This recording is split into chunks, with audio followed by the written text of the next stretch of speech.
ओम नमः सिद्धेभ्यः। नमो अरिहन्ताणं नमो सिद्धाणं नमो आयर्याणं नमो उवज्झायाणं नमो लोये सव्यसाहणं। मंगलमय मंगलकरण वीतराग विज्ञान नमो ताहि जाति भय अरहंतादि महान। करि मंगल करि हो महाग्रंथ करन को काज जाते मिले समाज सब पावे निज पद राज। शिव उपाय करते प्रथम कारण मंगल रूप विघ्न विनाशक सुख करन नमो शुद्ध शिव भू नमो शुद्ध शिव भू। आचार्य कल्प पंडित टोडरमल जी द्वारा विरचित मोक्ष मार्ग प्रकाशक ग्रंथ 9वां अधिकार हमारा चल रहा है सम्यक दर्शन के 8 अंग। सम्यक दर्शन जो मोक्ष महल की सीढ़ी है, सम्यक दर्शन जहाँ से धर्म की शुरुआत होती है। ऐसा जीव जिसको सम्यक दर्शन प्रकट हो गया है, उसके जीवन में बाहर में क्या लक्षण दिखाई देते हैं। ये सम्यक दर्शन के 8 अंग हैं कि यदि सम्यक दर्शन है तो इस प्रकार के 8 अंग उसके जीवन में दिखाई देंगे। सम्यक दृष्टि जीव को तत्व में शंका नहीं होती, प्रयोजनभूत तत्व में, देवशास्त्र गुरु में, धर्म में शंका नहीं होती।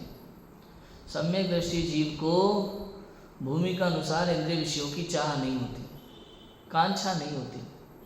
अब कांक्षा में भूमि का अनुसार लगाना, जितनी जितनी कषाय है उतना होता है, ऐसा नहीं कि पूर्ण रूप से इच्छा रहित हो गया।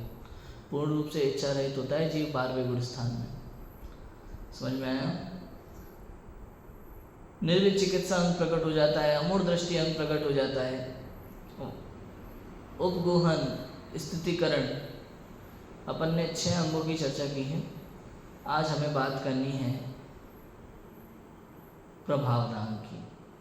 वैसे तो सभी ग्रंथों में 7वें नंबर पे वात्सल्य है और लास्ट अंग प्रभावना है, लेकिन यहाँ जो मोक्ष मार्ग प्रकाशक में एक एक लाइन की एक एक परिभाषा दी है, इसमें पहले प्रभावना लिया है और उसके बाद में वात्सल्य लिया है। तो चूंकि हम मोक्ष मार्ग प्रकाशक ग्रंथ के आधार से स्वाध्याय कर रहे हैं, तो इसमें जो क्रम है उसी क्रम से हम बात करते हैं। कल हमने पढ़ा था कि अपने स्वभाव में व जिन धर्म में अपने को व पर को स्थापित करना सुस्थितिकरण है। आगे पंडित टोडरमल जी लिखते हैं कि तथा अपने स्वरूप की व जिन धर्म की महिमा प्रकट करना सो प्रभावना है। प्रभावना किसे कहते हैं? प्रभावना मतलब, प्रभावना का सीधा सिंपल अर्थ क्या है? प्रभावना मतलब लोगों को उस संबंधी प्रेरणा देना, इसका नाम प्रभावना है। प्रेरणा अनेक प्रकार से दी जा सकती है। प्रभावना मतलब कुछ एक तरह से आप ऐड समझ सकते हो, एडवर्टाइजमेंट। इंग्लिश में एडवर्टाइजमेंट कहते हैं ना, उसका मतलब क्या है? प्रभावना, प्रचार। प्रचार, लोगों के हृदय में उस बात को उतार देना, उसकी महिमा उतार देना, इसी का नाम तो प्रभावना है। हमने देखे तरह तरह के ऐड देखते हैं ना टीवी में, मतलब कुछ अलग ही तरह के ऐड दिखाते हैं। तो किस लिए दिखाते हैं? केवल अपने प्रोडक्ट की महिमा बताने के लिए। तो जिन धर्म की महिमा अपने आत्म तत्व की महिमा आए, इसका नाम क्या है? प्रभावना। क्या लिखा? अपने स्वरूप की व जिन धर्म की महिमा प्रकट करना। महिमा तो पहले से है, क्या करना है? हमें प्रकट करना है, सो प्रभावना है। भाई आत्म तत्व तो अनादि से महिमावंत ही है, इसकी महिमा क्या प्रकट करें? महिमावंत ही है, इसको महिमावान नहीं बनाना नहीं है महिमावान, ये तो महिमावान है, खाली इसकी महिमा बताना है, बस इतनी सी बात है। अपने आत्म स्वरूप की महिमा प्रकट करना और बाहर में जिन धर्म की महिमा प्रकट करना, इसका नाम क्या है? प्रभावना है। कैसे कर सकते हैं प्रभावना? बताइए क्या है ये प्रभावना अंग सम्यक दृष्टि जीव के? वास्तव में तो अपने आत्म स्वरूप का अनुभव करना, अपने अतीन्द्रिय आनंद का वेदन करना, इसी का नाम वास्तव में प्रभावना अंग है। निश्चय से तो यही प्रभावना है। जो जीव अपने आत्म स्वरूप का अनुभव करता है, उसे देख देख करके अन्य जीव समझते हैं कि आत्म तत्व का अनुभव ही सच्चा धर्म है। इसी का नाम क्या है? प्रभावना है। वास्तव में तो यही प्रभावना है। अपनी प्रभावना ही प्रभावना है, अपनी महिमा ही प्रभावना है, अपनी ख्याति ही प्रभावना है। समझ में है? हर कोई क्या करता है, लोक व्यवहार की दृष्टि से भी यदि आप इसे समझोगे तो एडवर्टाइजमेंट में क्या होता है बताओ? दूसरे की कंपनी की प्रशंसा की जाती है कि अपनी?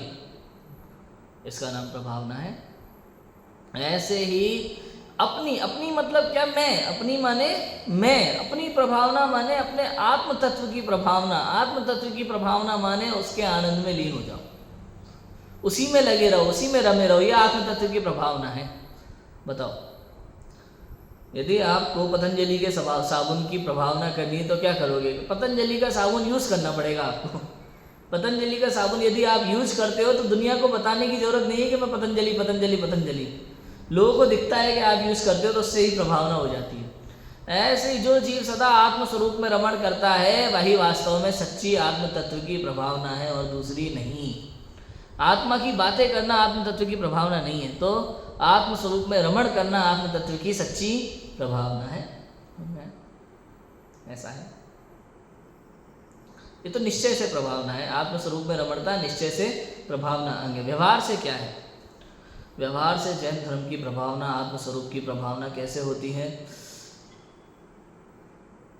जिनवाणी के आधार से, शास्त्र के आधार से समस्त समाज को, समग्र समाज को ये उपदेश दिया जाए कि संसार में सुख नहीं है, संसार में दुख ही दुख है। सुख तो मैं ही हूँ और अपने सत स्वरूप को पहचान करके उसी में लीन हो जाओ, यही सच्चे सुख का मार्ग है। इसका नाम व्यवहार से जिन धर्म की प्रभावना है और आत्म धर्म की प्रभावना है। जिन धर्म आत्म धर्म कोई अलग अलग नहीं है, एक ही बात है, एक ही बात है। लेकिन अब व्यवहार में लेवल होते हैं अलग अलग। निश्चय में तो आत्म स्वरूप की रमणता ही प्रभावना है। व्यवहार में प्रभावना के अलग अलग तरह के लेवल हो सकते हैं। एक तो सीधा आत्म स्वरूप की प्रभावना करना कि आप अपने स्वरूप में लीन हो जाओ। दूसरा, किसी को दीतरागी देवसास गुरु की महिमा का बखान करना, ये भी प्रभावना है जैन धर्म की। और समझोगे और क्या क्या है? रात्रि भोजन नहीं करना भी प्रभावना है। अब लगाना व्यवहार में जाओ तो निश्चय से अपन पूरी ऊंची बात कर लेते हैं, उसके बाद हम दूसरी बातों को देखते ही नहीं है। ऐसा नहीं है, अलग अलग लेवल की बातें हैं भैया, और अलग अलग चीज के लिए अलग अलग बात होती है भूमिका अनुसार। रात्रि भोजन का त्याग करना, रात्रि भोजन नहीं करना, ये प्रभावना है धर्म की। कंदमूल नहीं खाना, ये जिन धर्म की प्रभावना है। बताओ, आपने जैन कुल में जन्म ले लिया, आप मंदिर भी नहीं जाते, आप रोज रात्रि भोजन करते हैं, आप कंदमूल इत्यादि का भक्षण करते हैं, आप अनछना पानी पीते हैं, तो आचार्य देव कहते हैं कि आपके माध्यम से जैन शासन की अप्रभावना होती है। अप्रभावना का दोष है, मतलब आप सम्यक दृष्टि नहीं हो सकते। समझ में? अप्रभावना है। अब लगाओ, ऐसा है। सोचो, समझ में आ रहा है कि नहीं आ रहा? और समझो, प्रभावना अप्रभावना क्या है। किसी दूसरे जीव की निंदा करना अप्रभावना है। समझ में? अपनी प्रभावना के चक्कर में कभी किसी और की निंदा नहीं करना चाहिए, वो सच्ची प्रभावना नहीं होती। आपने टीवी में देखा होगा, जब टीवी में एडवर्टाइजमेंट आते हैं तो मान लो पतंजलि को अपनी कंपनी का ऐड दिखाना है, अपनी कंपनी की प्रभावना करनी है, प्रचार करना है, तो क्या वो केवल अपनी कंपनी की खूबियाँ बताते हैं कि इसमें ऐसा है, इसमें कभी भी किसी दूसरे साबुनों पर निंदा नहीं करते कि आप लक्स मत लगाओ, गोदरेज मत लगाओ, ये नहीं करेंगे। आप पतंजलि लगाओ, ये प्रभावना कहलाती है। ऐसे ही जैन शासन में सच्चा प्रभावक वही है जो केवल अपने स्वरूप की प्रभावना करता है, अपने आत्म तत्व की प्रभावना करता है। जैन शासन में, जिनवाणी में जो धर्म का स्वरूप बताया गया है उसको वैसा का वैसा कहकर प्रभावना करता है, किसी अन्य धर्म की निंदा नहीं करता, अन्य देवी देवताओं की निंदा नहीं करता, किसी अन्य को भला बुरा नहीं कहता, तब आप सच्चे प्रभावक हैं, नहीं तो नहीं। सच्चा प्रभावक वो है। और जो दूसरों की निंदा करता है और अपनी प्रशंसा करता है वो सच्चा प्रभावक नहीं हो सकता। अपनी प्रशंसा भी करे, अपनी माने जो आत्म तत्व की प्रशंसा करे, जिन धर्म की प्रशंसा करे, जैन धर्म में बताए गए वस्तु स्वरूप की प्रशंसा करे, धर्म की प्रशंसा करे, लेकिन किसी अन्य के मत, किसी अन्य के माने गए धर्म की निंदा ना करे, वही सच्चा प्रभावक हो सकता है, अन्य कोई नहीं। मैं प्रभावना अंग क्या है?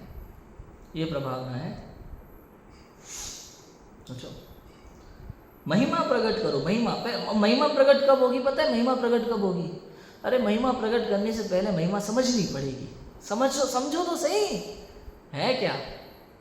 कल बताया था, आधी से ज्यादा जैन समाज जैन धर्म को जानती नहीं है, देवशास्त्र गुरु का स्वरूप नहीं समझती, जिनवाणी क्या कहती है नहीं जानते। अरे अपनी समाज में बहुत सारे लोग तो ऐसे हैं जिनको जैन शास्त्रों के नाम नहीं पता, मूल ग्रंथों के नाम नहीं पता और जानने की इच्छा भी नहीं है।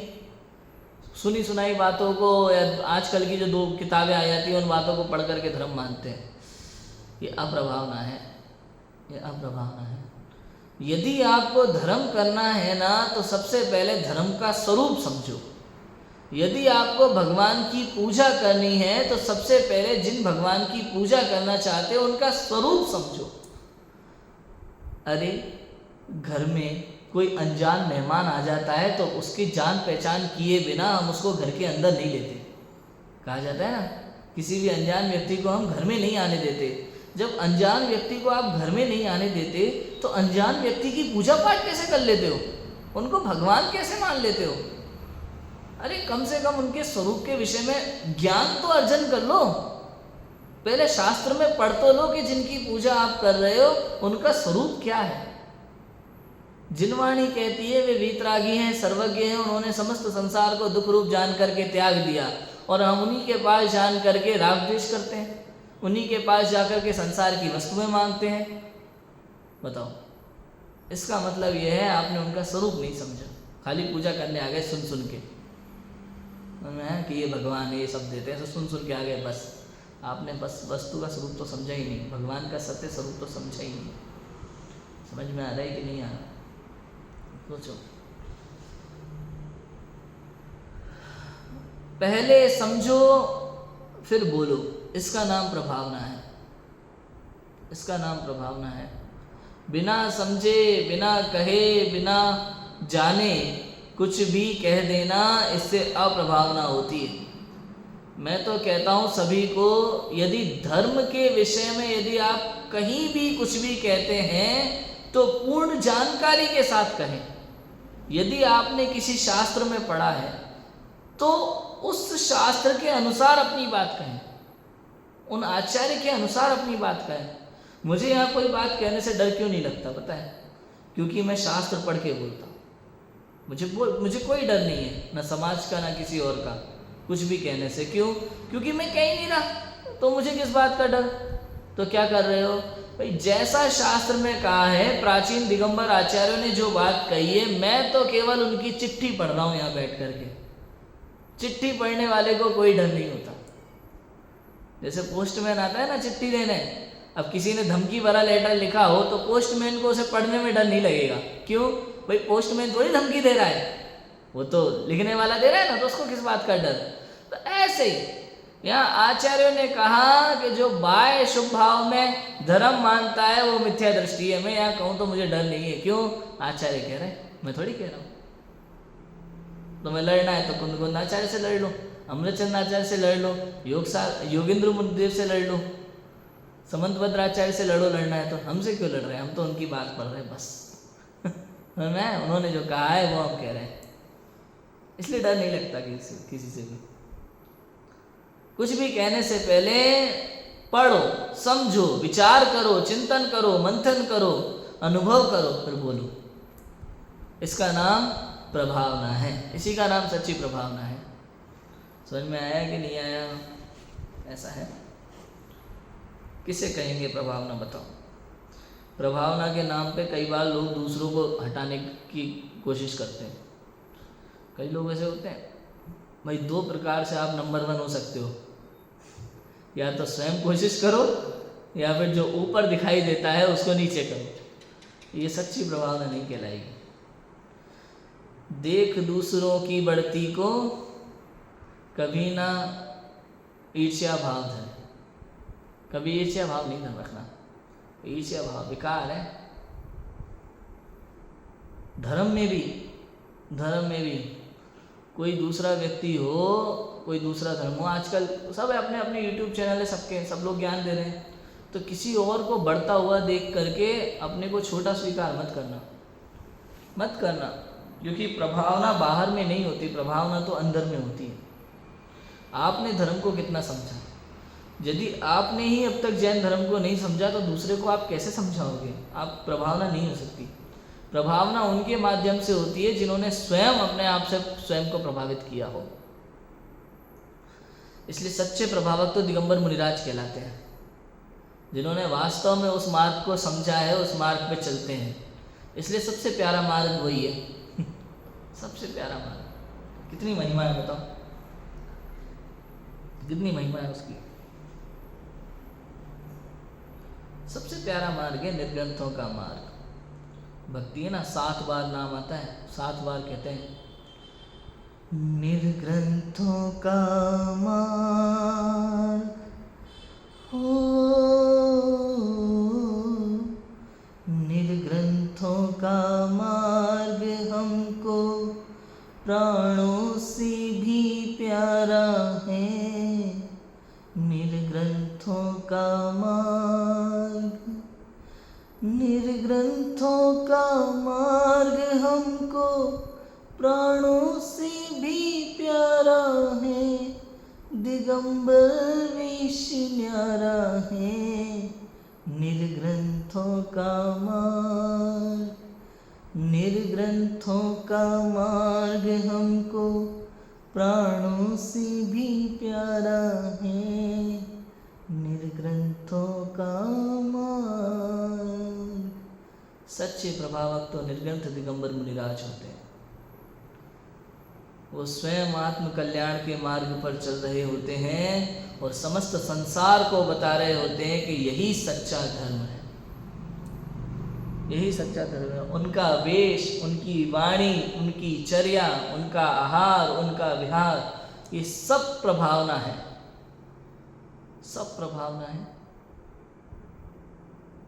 उनका दिगंबर वेश ये बताता है कि जिस कपड़े के लिए तू समस्त संसार में भटक रहा है, उस कपड़े के बिना भी तू जीवित रह सकता है। बताओ, 3 चीजें ना, रोटी, कपड़ा और मकान। समझ में आया? संसार इसी को कहते हैं ना, ये मिल जाए तो सुख। दिगंबर मुनिराज का स्वरूप बताता है तुझे ये कपड़े की जरूरत नहीं है। वो जंगल में विचरते हैं, वनों में रहते हैं, वो कहते हैं, उनका स्वरूप ये बताता है, उनकी चर्या भी बताती हैं, उनका विहार ये बताता है कि तुझे ना मकान की जरूरत है, ना किसी गाड़ी की जरूरत है, उसके बिना भी तू रह सकता है और सुखी रह सकता है। वो एक समय अपनी शर्तों पर आहार लेते हैं, एक समय आहार लेते हैं, अपनी शर्तों पर आहार लेते हैं। उनकी ये आहार चर्या ये बताती है कि तुझे वास्तव में रोटी की भी जरूरत नहीं है, तुझे इतना परेशान होने की जरूरत नहीं। रोटी, कपड़ा और मकान जिसके लिए तू संसार में दुखी हो रहा है, उसके बिना मैं जंगल में सुखी हूँ, ये कहते हैं दिगंबर मुनिराज। उनका स्वरूप ये बताता है। ये सच्ची प्रभावना है, ये सच्ची प्रभावना है। विचार करो जरा। उनको विहार करते हुए आप समझ सकते हो कि गाड़ी की आवश्यकता ही नहीं है सुखी होने के लिए। दिगंबर मुनिराज सबसे सुखी व्यक्ति हैं इस संसार में। आप देखो तो सिद्धों के लघुनंदन कहा जाता है उन्हें, सिद्धों के लघुनंदन। क्षण क्षण में अंतर्मुख होते हैं, लिखा ना मुक्ति में, क्षण क्षण में अंतर्मुख हो, सिद्धों से बातें करते हैं, सिद्धों से बातें करते हैं। इतना आनंद, अतीन्द्रिय आनंद, आत्मा के आनंद में तृप्त होते रहते हैं, एकदम मस्त। उनको देख करके संसारी जीवों को लगना चाहिए कि हमारे पास सब कुछ है, कपड़ा है, मकान है, रोटी है और दुनिया भर का वैभव है, सोना चांदी पता नहीं क्या क्या इकट्ठा करके धरा हुआ है, फिर भी हम दुखी हैं। और इस जंगल में देखो दिगंबर मुनिराज रत्नत्रय से सुशोभित, अपने आत्मानंद में तृप्त हैं, महासुखी हैं। उनको देख करके जिस जीव को ऐसे भाव आते हैं, इसका नाम है सच्ची प्रभावना। ये प्रभावना है। मैं प्रभावना कोई बातें मानने से थोड़ी होती है, कहने से नहीं होती, करने से बहुत होता है। आपके आचरण से प्रभावना होती है। समझ में आया? मन से ज्यादा प्रभावना वचन से होती है, वचन से ज्यादा प्रभावना काया से होती है। समझ में आया? और काया से भी ज्यादा प्रभावना आत्म तत्व से होती है। ऐसा है। मन में आप कुछ बातें सोचते रहो, उससे कुछ नहीं है। वचन में कहने से 4 लोगों को समझ में आता है तो प्रभावना होती है, और जब आप कुछ कहो नहीं और खाली करते हुए दिखो तो उससे प्रभावना और ज़्यादा होती है। सोचो, प्रभावना में भी और भी बहुत सारी चीज़ें होती हैं। निर्दोष प्रभावना क्या है? सबसे पहली बात तो शास्त्र अनुसार हो, दिगंबर आमनाय के अनुसार हो, वस्तु स्वरूप के अनुसार हो, वो सच्ची प्रभावना है। आवश्यकता के अनुसार हो, वो सच्ची प्रभावना है। आवश्यकता के अनुसार, अधिक नहीं, आवश्यकता के अनुसार वो सच्ची प्रभावना है। कितनी प्रकार से प्रभावना हो सकती है बताओ? तत्व का उपदेश देकर के प्रभावना हो सकती है। जिन धर्म की प्रभावना जैन मंदिर बना करके कर सकते हैं, स्वाध्याय हॉल बना करके भी प्रभावना हो सकती है। बताओ, तीर्थों पे भोजनशाला आदि का निर्माण करके भी प्रभावना हो सकती है। अपने अनंत मामा ने किया ना, कितना कुछ किया, ये भी प्रभावना है एक तरह से देखा जाए तो। बताओ, स्वयं का जीवन भी प्रभावक होना चाहिए और स्वयं के कार्य भी प्रभावक होना चाहिए। हमारी दिनचर्या ऐसी हो कि लोगों को लगे ओहो ये है श्रावक, ये है सच्चे श्रावक। सुबह उठ करके नहा धो करके नित्य जिनालय जाना, स्वाध्याय करना, भगवान की पूजा करना, यथाशक्ति दान देना, ये सब प्रभावना है। अपना आचरण ऐसा हो कि देख करके लगे कि हाँ ये जैन है। रात्रि भोजन नहीं करना, कंदमूल इत्यादि का भक्षण नहीं करना, अभक्ष्य भक्षण नहीं करना, घर पर बना शुद्ध सात्विक भोजन ग्रहण करना। ऐसा जो आपका ये जीवन होता है, सात्विक जीवन, ये भी संसार के लिए प्रभावक होता है। इससे भी जैन धर्म की प्रभावना होती है। और यदि आप जैन हो, आत्मा की बातें करते हो, समय सार पढ़ते हो और रात्रि भोजन करते हो, अनछना जल पीते हो, इसका मतलब उससे धर्म की अप्रभावना होती है। क्या होता है?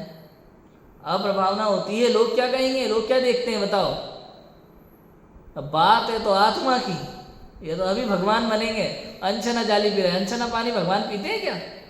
अरे तुम यदि धर्म को मानते हो, जैन धर्म को समझते हो, यदि तुम्हारे मन में देव सात गुरु की महिमा है तो चरणानियों के ग्रंथ पढ़ो, उसमें लिखा है अनछना पानी नहीं पीना चाहिए। एक बूंद में अनंत जीव होते हैं और विज्ञान कहता है 36,450 ऐसा कुछ जीव होते हैं। अगर आप ये सब नहीं कर सकते, नहीं समझ सकते, इसका मतलब आप अप्रभावना कर रहे हो धर्म की। बात समझ में आ रही है कि नहीं आ रही? या सोचो, सोच समझ के करो जो भी कर रहे हो। जिन मंदिर भी बनवाना है तो देखो कहाँ बनवाना, कितना बनवाना, आवश्यकता के अनुसार बनवाएं। प्रभावना तब है, ऐसा नहीं कि पहले से ही वहाँ पे 500 जैन मंदिर तो पहले ही खड़े, एक और अपन ने 501 बना दिया और खूब बड़ा विशाल बनाएंगे। ये प्रभावना नहीं है। अरे जिस गांव में समाज तो है लेकिन मंदिर नहीं बनवा पा रहे, उनके पास धन नहीं है, वहाँ जाके अगर आप जैन मंदिर का निर्माण कराते हैं तो वो प्रभावना कहलाएगी। जहाँ पहले से ही 500 मंदिर खड़े हैं और दर्शन करने वाला कोई नहीं है, वहाँ एक और बना दो तो ये प्रभावना नहीं, ये तो अप्रभावना है। समझ में आया? बोलो, जिस मंदिर में ऑलरेडी करोड़ों का दान प्रतिदिन आता हो वहां आप फिर 1 लाख रुपए दिया है, इसका नाम प्रभावना नहीं है वास्तव में। और जहां किसी गांव में जंगल में मंदिर की हालत जर्जरित हो रही है, वहां कोई 10 रुपए नहीं देना चाहता, वहां यदि आप 1 लाख 2 लाख दान करके आओ, उसका नाम सच्ची प्रभावना है। प्रभावना कोई आंख बंद करके नहीं होती है, विवेक से होती है। कहाँ देना, कितना देना, क्या करना, उसका उपयोग किस प्रकार से हो रहा है, इस सब का ध्यान रखते हुए दान देना, ये प्रभावना है। प्रभावना ऐसी होती है। समझ में आया? मंदिर बनवाना तो कहाँ बनवाना, कैसे बनवाना, पंच कल्याणक कराने हैं तो पंच कल्याणक कराने के पीछे उद्देश्य भीड़ इकट्ठा हो, ये अप्रभावना है। कोई भी पंच कल्याणक आजकल जो हो रहे हैं समाज में, दिनों दिन हो रहे हैं, हर महीने, मतलब समझो देश भर में जहाँ देखो वहाँ पंच कल्याणक चल ही रहे हैं, कोई ना कोई करा ही रहा है। इतनी अप्रभावना होती है कि क्या कहें। शुद्धता का तो ध्यान ही नहीं रखा जाता बिल्कुल भी। आप प्रतिष्ठा ग्रंथ पढ़ोगे तो उसमें नियम है, इंद्र इंद्राणी बनने वालों के नियम हैं, राजा रानी जो बनते हैं उनके लिए नियमों का पालन बताया कुछ।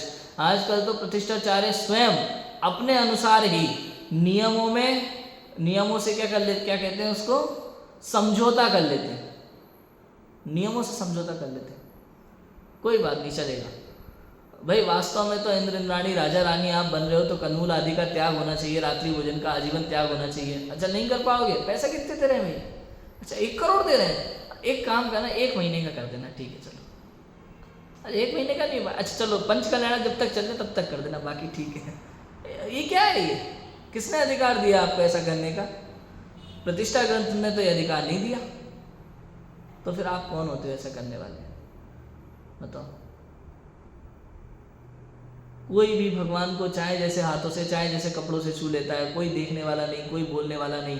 अरे भीड़ में तो ऐसा होता ही है। अरे क्यों भीड़ इकट्ठी कर रहे हो भाई, क्यों कर रहे हो? और अगर भीड़ इकट्ठी कर रहे हो तो जिन प्रतिमा के आसपास इस तरह की सुरक्षा रखो कि कोई भी शुद्ध वस्त्र पहने बिना वहां ना जाए, स्पर्श ना कर सके। इन सब बातों का ध्यान रखना प्रतिष्ठाचार्य का कर्तव्य है। वास्तव में देखा जाए तो प्रतिष्ठाचार्य खुद सब जगह उपस्थित नहीं हो सकते, लेकिन अपनी टीम तो बना सकते हैं, अपनी टीम को कार्य सौंप सकते हैं कि भाई कुछ भी हो जाए समझौता नहीं करना, कोई भी हो XYZ, समझौता नहीं करना। जिन प्रतिमा का सम्मान बनाए रखना है, इस कार्यक्रम का, एक महामहोत्सव का सम्मान बनाए रखना है, नियम अनुसार होगा जो कुछ होगा। ये सारी चीज़ें आवश्यक है। सब कुछ तार पे रखा हुआ है।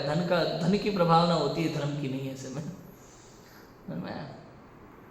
जिस तरह से कार्य चल रहा है, इसलिए समझो प्रभावना क्या है, प्रभावना क्या। भीड़ इकट्ठी करने का नाम प्रभावना नहीं है। सही रूप से, सही रीति से सही कार्य करना, इसका नाम प्रभावना है।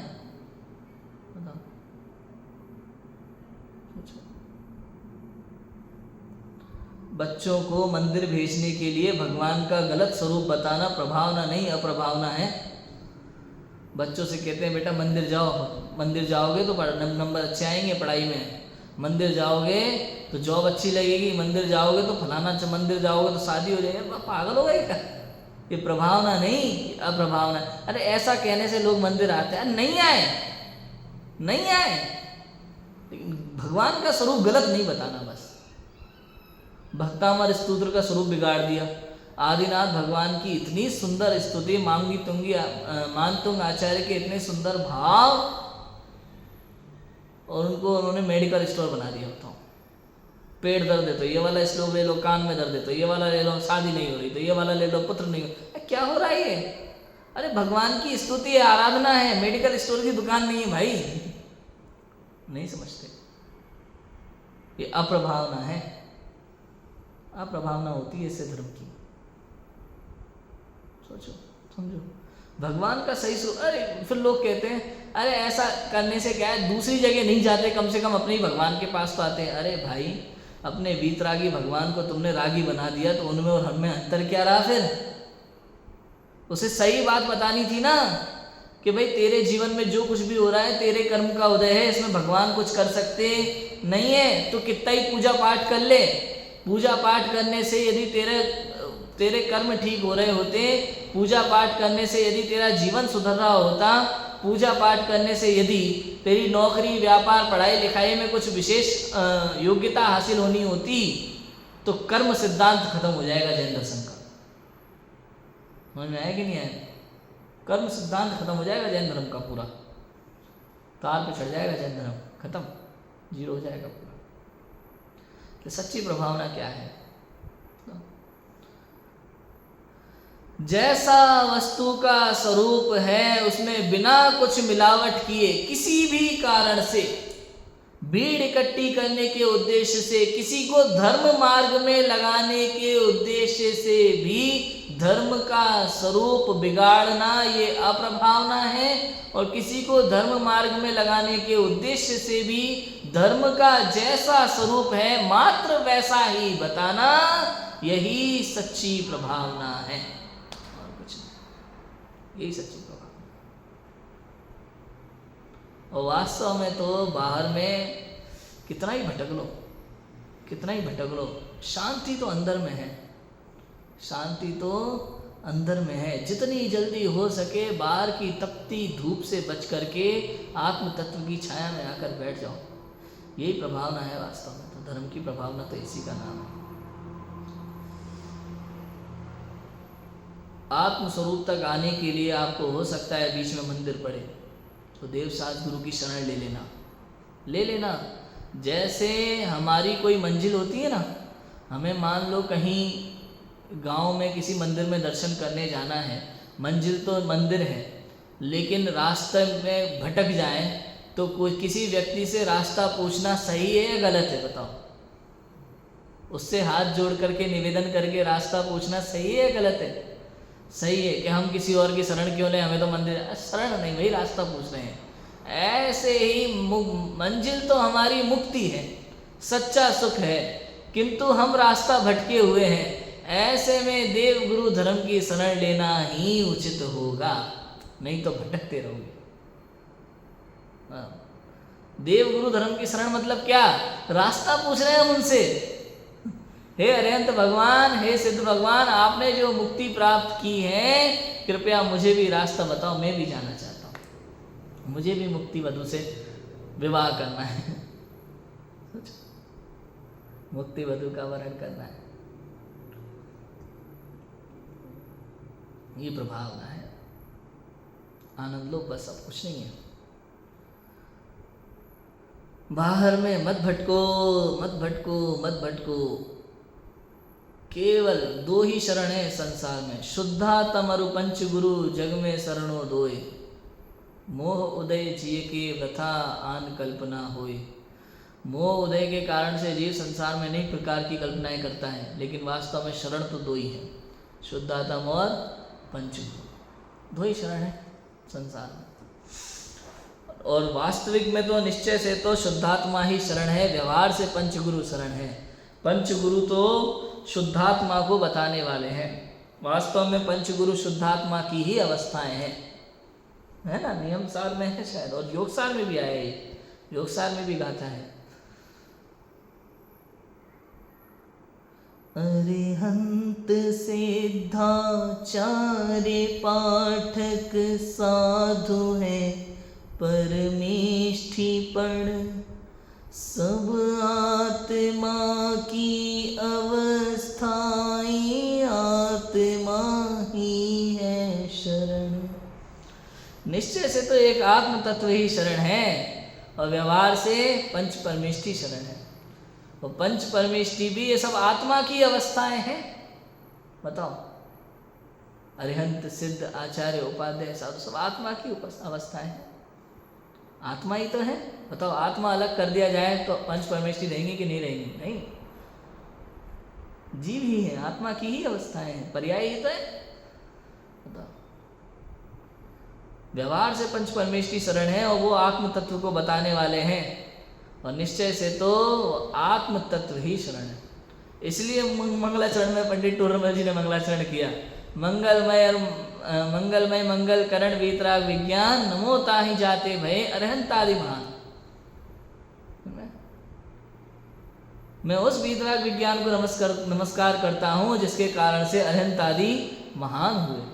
अब यही बात नियम सार में कुंद कुंद आचार्य, योग सार में योगिंदु देव लिख रहे हैं। अरहंत सिद्धाचार्य पाठक साधु हैं परमेष्टि पर, सब आत्मा की अवस्था है, इसलिए आत्मा ही है सर। अब बताओ, यही बात तो उन्होंने लिखी।